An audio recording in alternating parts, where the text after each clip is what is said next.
Today we're back in another study in First Chronicles, and we're going to see an important lesson for us when we examine the battles that David fights. Well, welcome back. I'm here with my friend Kyle Grinstead, and Kyle and I are going to continue in First Chronicles. Today we're in the 19th chapter, and we're going to see a lesson that a lot of people need to learn. And we're going to look at this as an examination of what is happening to David and how that applies to us in the same way that the chronicler, the writer of First Chronicles, wants the people coming out of the captivity to learn a lesson from what happened to David, a lesson that they can take as they go back to rebuild the nation of Israel. And we're going to look at that today. Are you ready to go, Kyle? I'm ready. Good to be back with you after a number of weeks of back surgery and all kinds of things. So I'm glad we're back in the saddle and going after this. Let's go right to the scriptures and pick up in chapter 19. And I want you to read the first two verses. Okay. Now it came about after this that Nahash, the king of the sons of Ammon, died, and his son became king in his place. Then David said, I will show kindness to Hanun the son of Nahash, because his father showed kindness to me. So David sent messengers to console him concerning his father. And David's servants came into the land of the sons of Ammon to Hanun to console him. Now, Ammon is in the Transjordan. It's on the other side of the Jordan River from Jerusalem. And apparently, at some time in the past, and none of the commentaries know exactly what the favor was, we think it goes back to when Ammon and David were both enemies of King Saul. And maybe it's Okay. during that period that Ammon does some kind of a favor. But David remembers that. And so David is sending some emissaries to Ammon, basically to say, condolences for your father's death. Okay?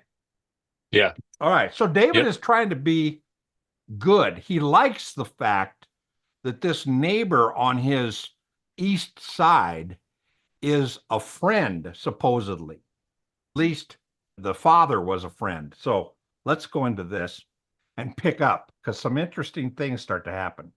David assumes this is a friendly visit, but at verse 3, we see that there is a predominant feeling from the sons of Ammon, because it says the princes of the sons of Ammon, they said, do you think that David is honoring your father in that he has sent comforters to you? Have not his servants come to you to search and to overthrow and to spy out the land? So the first thing that is happening here is David is trying to be conciliatory. He's trying to send condolences. But the people he is sending condolences to are just fearful of him and suspicious. And I think very often in our lives, we can be doing something with good intentions that is totally misunderstood and misinterpreted by people. Hmm. That's what's happening to David here. David is sending condolences, and it's misunderstood and suspected of ulterior motives that is not David's intention at all. Yeah. And that happens to us. At least it happens to me a lot, where I'm trying to be nice and it is misunderstood, and there is a suspicion that I have an agenda that I don't Hmm. have. And that happens to all of us. Yeah. So there's an important lesson to start to see how this applies to our lives as we go here. Now, one of the things that happens in the next few verses is the sons of Ammon are suspicious of these emissaries, these servants of David that are sent. And so they humiliate them. They shave their beards and they cut their robes very high so it exposes their private parts. Okay. And that humiliates these servants. And they come back, and David immediately wants to take care of them. So he says, hey, you guys go over to Jericho until your beards grow back, and you can get some proper clothes on. He's again showing a real compassion for the people that serve him. So he's saying, you go take care of this humiliation. And then the sons of Ammon realize that they have really humiliated King David and his official representatives. So they begin to prepare for David's reaction. And we're going to pick back up here in verse 5 there. Then certain persons went and told David about the men, and he sent to meet them, for the men were greatly humiliated. And the king, David, said, you stay in Jericho until your beards grow back, and then you can return. So he's being very caring here to his servants. Now read from verse 6 down to verse 8. When the sons of Ammon saw that they had made themselves odious to David, Hanun and the sons of Ammon sent 1,000 talents of silver to hire for themselves chariots and horsemen from Mesopotamia, from Aramaica, and from Zobah. Now, wait a second. Mesopotamia and Aramaica and Zobah are up north where today Lebanon and Syria. So they're way up north above Tyre to the north. And Ammon basically goes way up there to hire these guys. Now, we saw last chapter that they were already defeated once, but they're being hired with 1,000 talents of silver. Now, did you look at how much 1,000 talents of silver is? No, I didn't. Okay, I did some research here. That represents, and I've got a note over here, 37 tons of silver.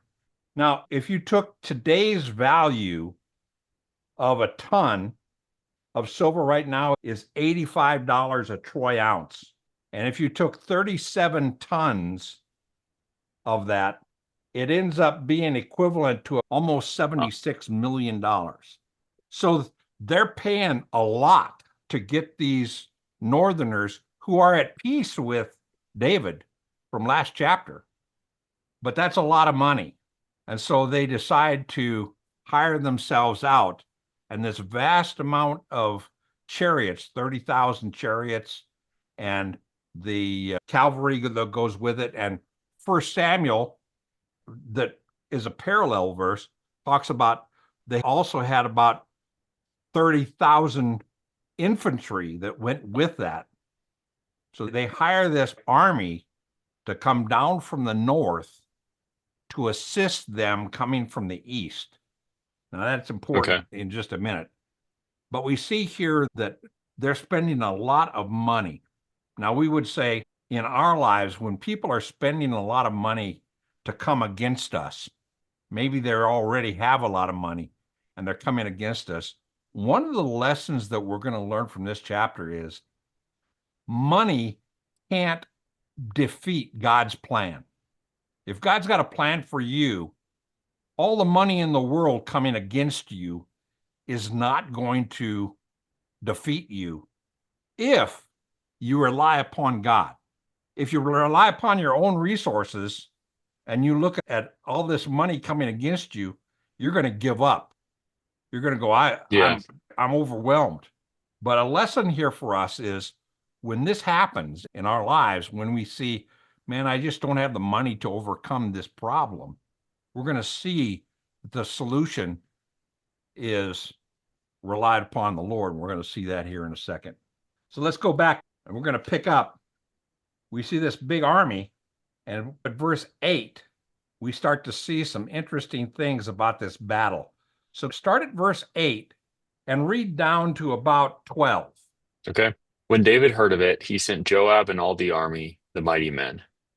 The sons of Ammon came out and drew up in battle array at the entrance of the city, and the kings who had come were by themselves in the field.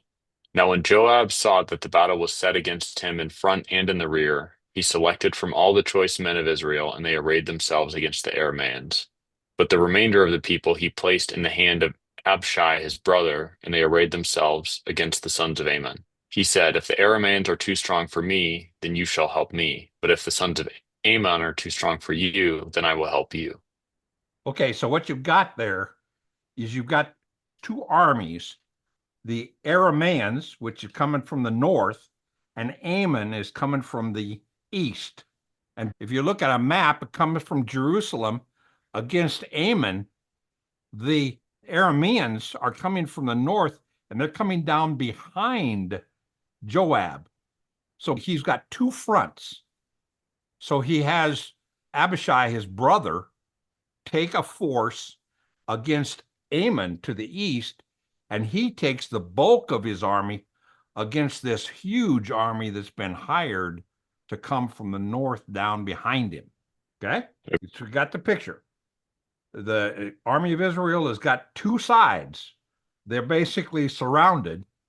And Joab, who is the general, is saying, I'm going to divide my troops. I'm going to fight here and fight here. And if this side starts to lose, I'll come over and reinforce them. If I start to lose, they'll come over and reinforce me. Okay. Pretty sound battle plan. But we're going to see Joab's attitude. And this is a key verse. I've got it underlined in red as we go here. Let's read verse 13 and pay attention. Be strong and let us show ourselves courageous for the sake of our people and for the cities of our God. Okay, And now may wait a the second Lord- there. Let's stop there. Is there anything familiar about that phrase, be strong and let us show ourselves courageous? Yeah, it sounds similar to when the Israelites were coming into the promised land and they were going to do battle against the Canaanites. And didn't Joshua say something similar? Yeah, over and over again, we see this phrase, be strong and courageous, be strong and courageous.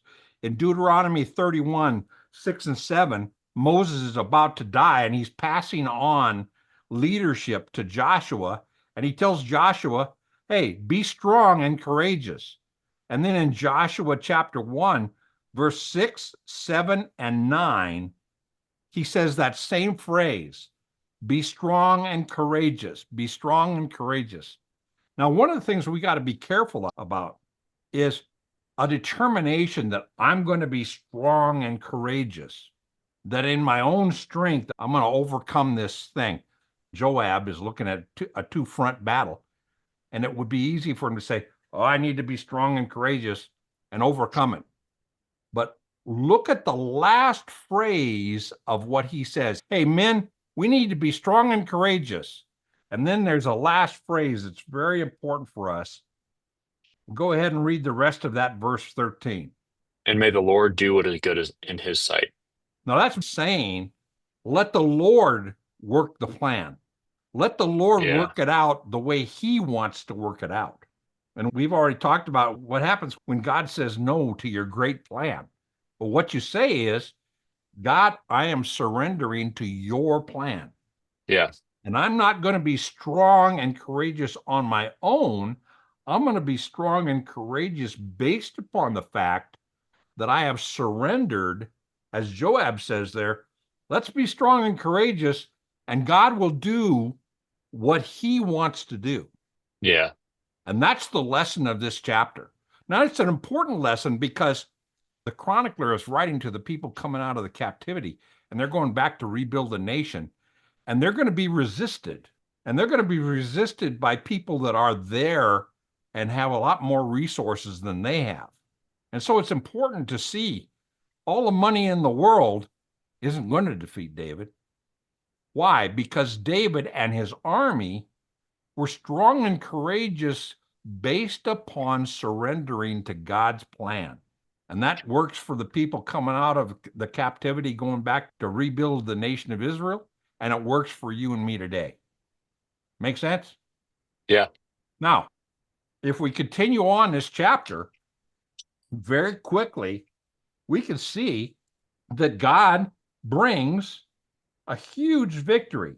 Starting in verse 14 down to verse 19, we don't even have to read it. But the Arameans come down and they start to fight. And in verse 15, the Arameans fall apart. They start to flee. And they fled before Abishai. And then the Arameans, they saw that they'd been defeated, and they sent messengers and brought out the Arameans they went for reinforcements. They're saying, hey, we're being beaten, so we're going to send back up to the river Euphrates. That's the river in verse 16. And Sophash, the commander of the army of Hadazazar, okay, we saw him in the last chapter. He's already been beaten once, but he sends it again because of money. He sends them down. And David and the army of Israel defeat them. They come against the Arameans in verse 17 and defeat them. And the Arameans in verse 18, the Arameans fled before Israel, and David killed of the Arameans 7,000 charioteers and 40,000 foot soldiers, and put to death Sophash, the commander of the army. And so when the servants Hadadezer, anyway, when the servants saw that they were defeated, they ran and made peace with David, surrendered basically, and served him. And the Arameans were not willing to help the sons of Ammon anymore. Now that sets up chapter 20. We're going to see the final battles with the Ammonites, the people from the east. But this chapter, this huge mercenary army has been defeated. So all the money that they spent, millions and millions of dollars, doesn't make an impact on the plan that God has for preserving the kingdom of David. And that's an important lesson for the people coming out of the captivity, and a huge lesson for you and I today, that God can't be outbought. That's God's good. in charge. Listen, I appreciate you being with us, and we're going to continue this next week in chapter 20. Today we've been talking about the fact that money can't defeat God's plan. And I want to recommend a couple of videos to you. First of all, if you're new to this series, I want to recommend that you go back to part 1 of First Chronicles and catch up with what God is doing in this great series.